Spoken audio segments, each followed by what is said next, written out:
Bom dia, a gente está aqui com a Eline hoje. Ela é uma entrevistadora, uma repórter daqui de Belém do Pará, da emissora Record. Eu encontrei aqui e fiz uma pergunta para ela.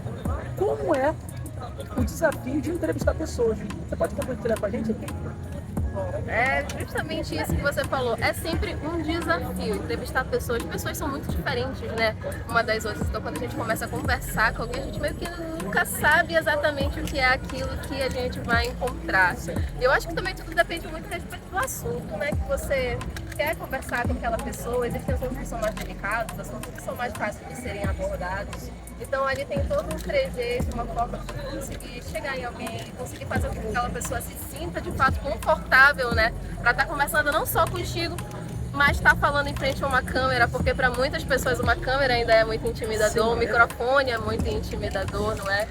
Então, eu acho que você, como a gente conversou mais cedo, a gente tem que se desprender de certas coisas, assim, né? De certos preconceitos também, para conseguir levar uma conversa, saber conduzir, né, a conversa com uma pessoa e conseguir deixá-la confortável o suficiente para falar sobre aquilo que ela precisa. Se você fosse dar uma dica para alguém que tem um sonho de estar aí onde você está hoje, qual seria essa dica? Assim?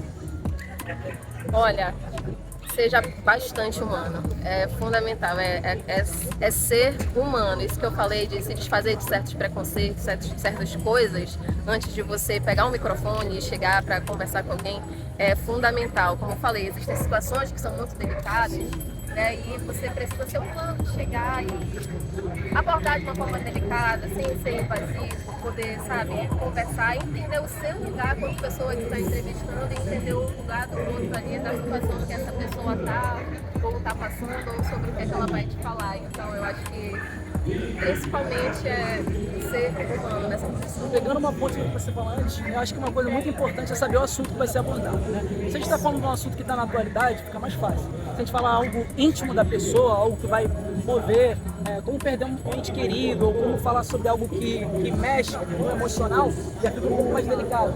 Não que é impossível. Só que o que eu percebo enquanto pessoa e enquanto pessoa que trabalha com outras pessoas é que cada vez mais está ficando desafiador falar sobre sentimento. E as pessoas pulam essa etapa. Isso no relacionamento interpessoal, isso no trabalho. Porque às vezes você trabalha com uma pessoa e não sabe o que a pessoa está sentindo. Às vezes o teu repórter que está ali filmando está passando uma situação que você não sabe, ou vice-versa. Então eu acredito que o que falta hoje no ser humano é realmente ser humano e não ser máquina. Eu acredito que daqui a 5 anos o que a gente mais vai enxergar são pessoas que não conseguem mais comprar nada na internet porque percebem que tudo é artificial. Então esse contato que a gente tem, sem ter roteiro, sem ter nada, isso faz muita diferença para mim enquanto pessoa, sabe? Porque aí eu vejo o que realmente ele é, fora do roteiro.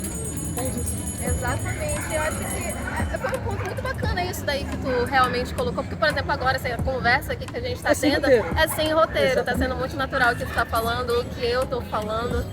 E você falou sobre relacionado a quando se tratam de temas delicados, como, por exemplo, a perda de alguém, que a linha editorial da empresa que eu trabalho, né, lidar diretamente com isso. Então, são assuntos que normalmente é o que a gente conversa com os nossos entrevistados. Então, é o ponto fundamental. O principal não é aquela coisa de você chegar com alguém que perdeu um ente querido, alguma coisa, e fazer aquelas perguntas mais duras a respeito daquilo do que aconteceu, sabe? De forma fria, gelada. Exatamente, mas de você se manter humano, de se compadecer, o que está acontecendo ali é uma coisa estritamente humana, sabe? Você fala sobre isso, justamente sobre isso, você precisa dar o espaço para que essa pessoa possa colocar isso para fora. Eu fico muito feliz de você conseguir enxergar isso e não levar isso sem profissionalismo, mas com humanidade. Ou seja, ser profissional e ser humano ao mesmo tempo. Porque na verdade é que com toda essa explosão de inteligência artificial, a gente ficou um pouco gelado. E isso não é legal. O legal é realmente eu saber o que você está sentindo. Quando você fala o seu olho tremer, a sua boca gaguejar, porque demonstra que tem um ser humano do outro lado. Então eu não me sinto imperfeito, como se você só fosse perfeito. Não, eu me sinto sendo entrevistado por uma pessoa que tem sentimento, que ama, que sorri, que chora, que passa por dificuldades, que passa por momentos alegres. E deixar isso explícito para quem está do outro lado da tela faz com que realmente as pessoas se envolvam com isso. Que tira o lado artificial das coisas. Exatamente. É por isso que eu acho que essa afirmação de que a inteligência artificial vai roubar o emprego de todo mundo, isso aqui eu acho que não é bem por aí. Tem coisas que O humano não dá para ser substituído, não tem como. Na verdade, nós somos a máquina mais perfeita que foi criada até hoje. Quem estuda, principalmente a mente humana, não existe computador maior do que a mente humana. A quantidade de sinapses nervosas que nós fazemos por segundo é infinitamente maior do que qualquer computador já criado até hoje. Nós somos máquinas perfeitas. Muito obrigado por isso.